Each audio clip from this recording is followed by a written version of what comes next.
Let's get to the Western games where there have been no time changes. The Chargers are at the Chiefs. There's no line on this game because, I don't know why there's no line because Andy Reid has already said his starters won't play. So why is there no line?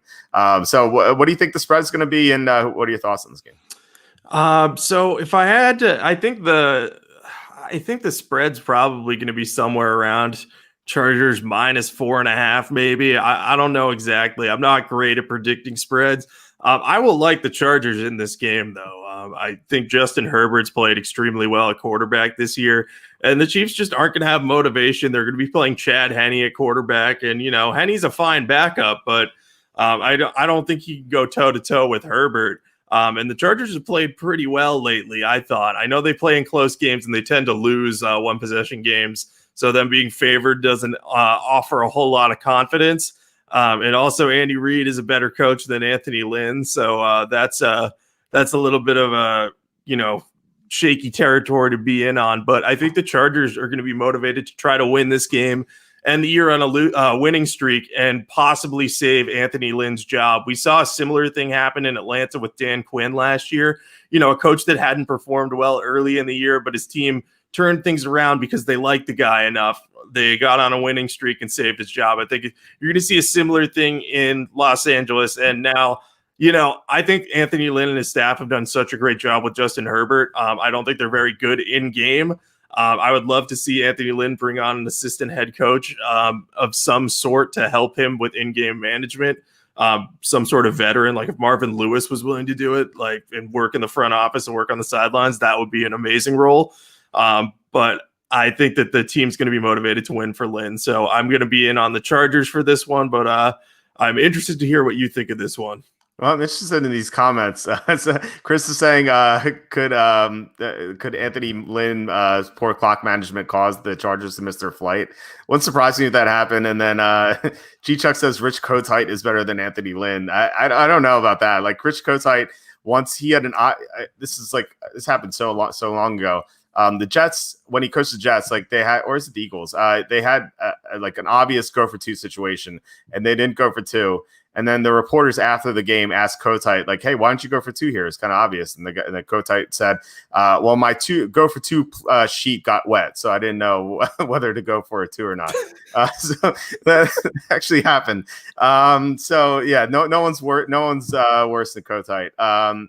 As for this game, I made my personal line Chargers -9, and that was like not what I think the line is going to be. That's what I think the line should be.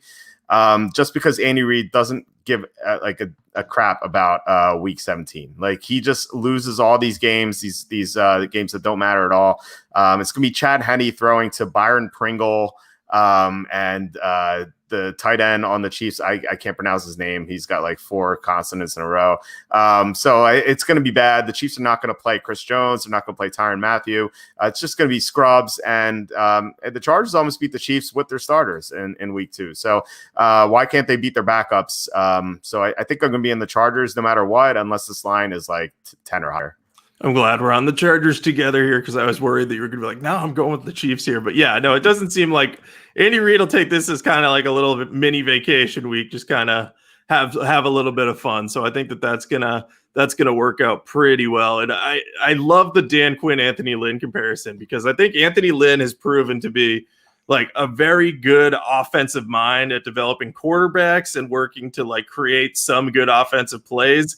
But his play calling and in-game clock management is just so bad. Like, I think if he eventually leaves the Chargers, some team's going to hire him as an offensive coordinator and be very, very happy.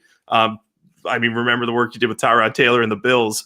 But, if the Chargers have to have another year of him as head coach with the constant clock management issues, I think that their under win total is going to look appealing next year unless Justin Herbert can really kind of put the team on his back. Yeah, I agree. I mean, he's a good assistant coach for sure, but he's not a good head coach. And when you said he needs to hire a veteran to help him with clock management, I initially thought you were going to say he needs to hire a college kid who plays Madden to help him with his clock management. I think that could be just as good. Like it's amazing how many times they screw up in the 2-minute drill. It seemed like they did it like 3 or 4 weeks in a row earlier in this year. It's pretty amazing.